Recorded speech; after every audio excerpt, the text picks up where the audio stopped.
Merhabalar dostlarım, kanalıma hoş geldiniz. Umarım iyisinizdir ve her şey yolundadır.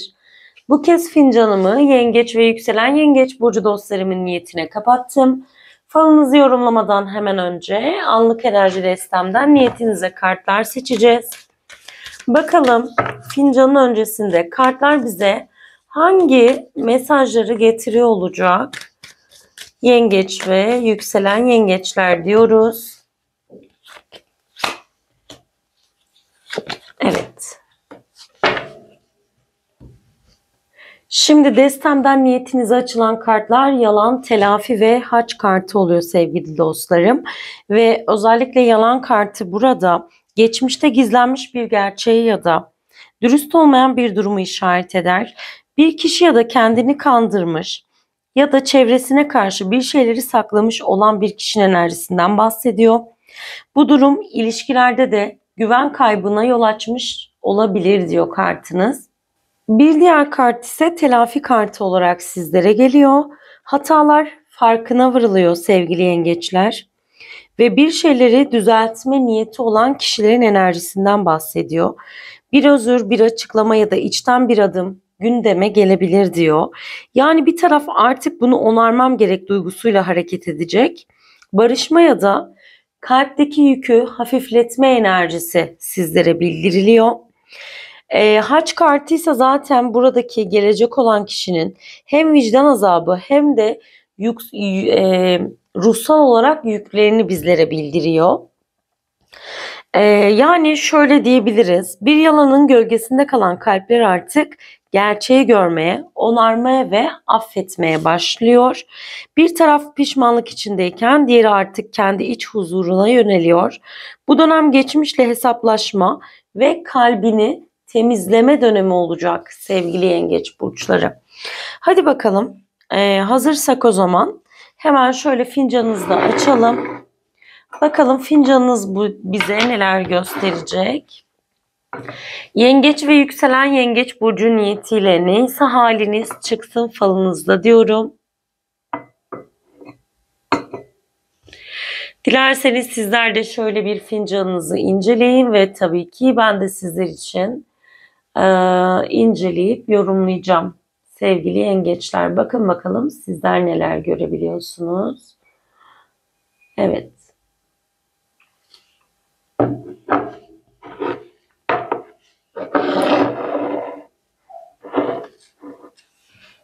Şimdi öncelikle fincanınızın enerjisi çok karışık ama çok da konuşkan bir fincan sevgili yengeçler. İlk baktığımda burada gözüme çarpan şey fincanınızın üst kısmındaki dikey damarlar oluyor. Bu damarlar hem zihinsel yorgunluğu hem de bedensel enerji kaybını aslında sizlere bildiriyor. Uzun zamandır içsel bir stres yaşıyormuşsunuz gibi hissettim. Özellikle boyun, omuz, mide bölgesi sanki sıkışmış enerjiyi biriktirmiş gibi hissettiriyor. Kahve telveleri burada bana daha çok kalbinizi susturduğunuzu, bu yüzden de vücudunuzun artık harekete geçtiğini, konuştuğunu, size uyarı gönderdiğini bildiriyor sevgili yengeç burçları. Bir süre bedeninizi değil kalbinizi dinlemişsiniz. Artık bu dönem ikisini de dengede tutma zamanı olarak görünüyor. Özellikle son zamanlarda uykusuzluk, mide yanması, göğüs sıkışması gibi hisler tekrar ediyorsa bu sadece fiziksel değil, duygusal da bir sinyaldir aynı zamanda. Onun akabinde hemen şöyle devam ettiğimde fincanınızın dip kısımlarında buhar gibi dağılan tortular var. Bence bu da bu damarlarla bağlantılı olduğu için vücuttan toksit enerji atımı başlıyor anlamını taşıyor. Yani şifa enerjiniz başlamış. Varsa bu gibi sağlık sorunlarınız kısa sürede toparlanma evresine gireceksiniz diyor. Şimdi burada fincanınızın alt kısımlarında yoğun bir toprak tabakası gözüme hitap ediyor ve hem çalışkanlığın hem de beklenen paranın sembolü olarak hitap etti aslında. Sanki uzun zamandır bir çabanız var ama bu çabalarınızla alakalı sonuçlar geç kalıyor ya da geç geliyor olarak hissettirdi. Burada tortunun içinden yukarı doğru çıkan iki ince çizginiz var sevgili yengeçler. Tabii ki bu da bana iki ayrı gelir kapısı duygusunu hissettiriyor açıkçası. Bir tanesi daha sabit, mevcut gelir, diğeri ise yeni bir gelir kapısı gibi ya da ek gelir, yarı gelir diyebileceğimiz beklenmedik bir destek, beklenmedik bir para enerjisini getiriyor. Bakalım. Onun dışında burada çok bariz, net bir gözünüz çıkmış sevgili yengeç burçları. Yani bu ne demek? Doğrudan size kötü enerjisini yükleyen, hani gözü kulağı sizin üstünüzde, sizin izleyen, gözlemleyen, adında ya da soyadında L harfi olan bir kişinin enerjisini veriyor. Hayırlara vesile olsun diyelim. Şimdi burada fincanınızda bir yürek sembolü, yürek şekli görüyorum. Kalbiniz sanki hala birine dönük ama hemen onun yanında da bir gölge var.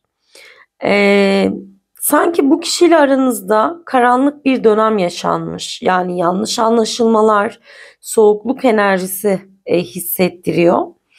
Fincanın bu kısmında da hemen bunun akabinde beyaz açıklık çok net olarak görünüyor. Yani temizlenme enerjisi başlamış.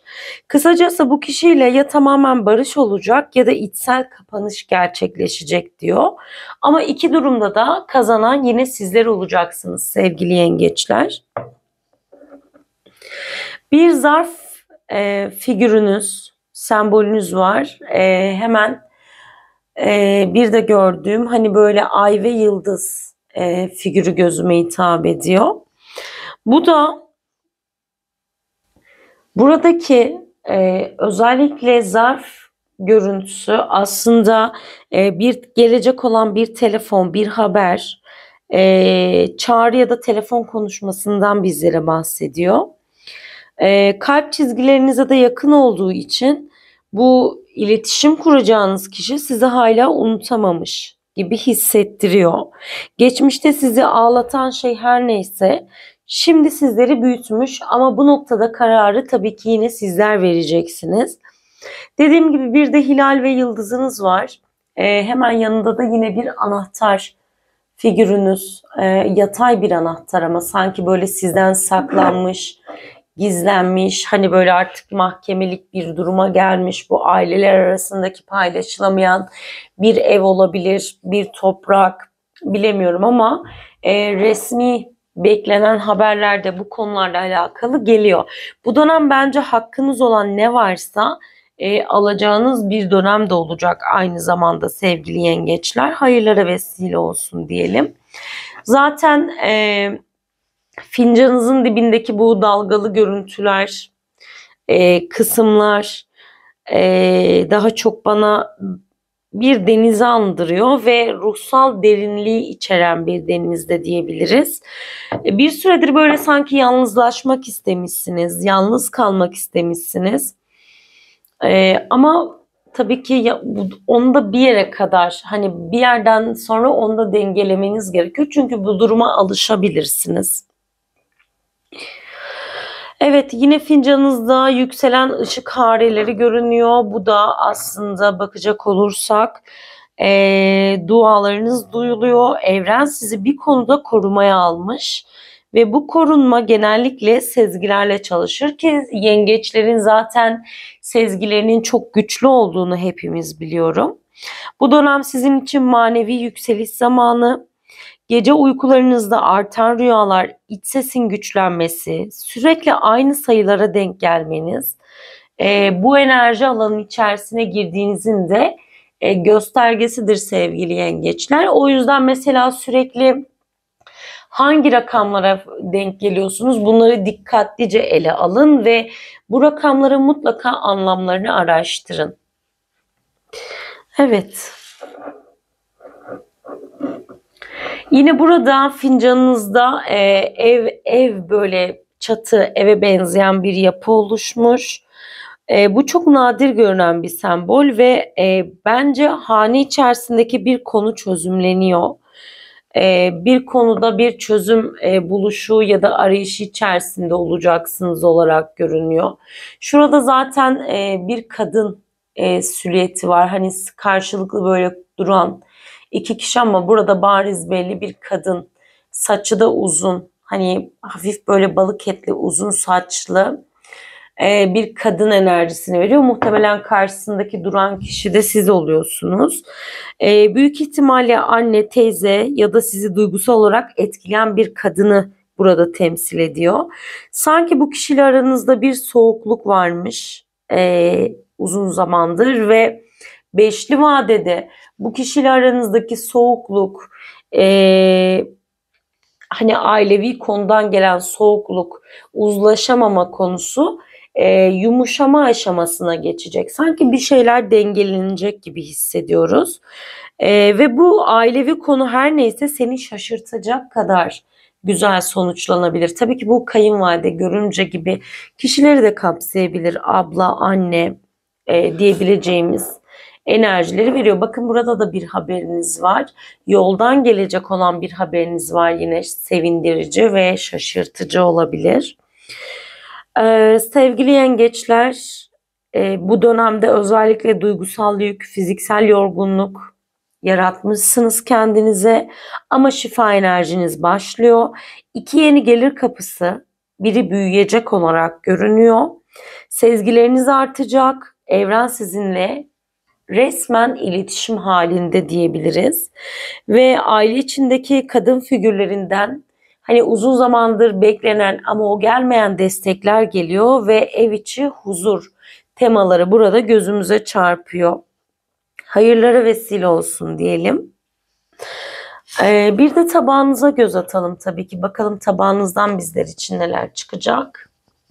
Evet, sanki böyle taban bu kadar geç akması, bu kadar koyu telvelerin böyle sanki yapışıp kalması, uzun zamandır hanede uzlaşılamayan bir şeyin artık uzlaşmak için harekete geçilineceğinden bahsediyor. Çünkü böyle bakın patır patır düşüyor olan şeyler.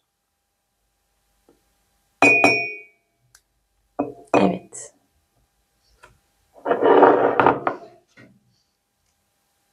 Yine tabağınızda da bu noktada böyle kanatlarını açmış bir kuşunuz var. Bu da hane içerisine gelecek olan güzel bir haberin müjdesi olacak sevgili yengeç burçları. Sanki evet, hane içinde gerçekten çok hararetli bir tartışma yaşanmış ama uzlaşma sağlanacağından da burada bizlere bahsediyor tabak. Aslında fincanınızla tabağınız birbiriyle bağdaşıyor olarak görünüyor. Sanki bir de böyle haneyi koruyup kollayan, hane üstünde hani böyle duası, dileği olan bir niyet enerjisi var. Bir de sanki böyle haneden biri bir adak adamış bir konuyla alakalı ama bu hala gerçekleşmemiş olarak görünüyor. Bu konuyla alakalı bir bilginiz varsa ya da bu adak size aitse mutlaka yerine getirilmesi gerektiğinden de tabağınız burada bizlere bahsediyor. Bugünlük bizden bu kadardı. Videomu beğendiyseniz beğenmeyi, kanalıma abone olmayı unutmayın. Bir sonraki videoda görüşmek dileğiyle. Hoşça kalın, sevgiyle kalın.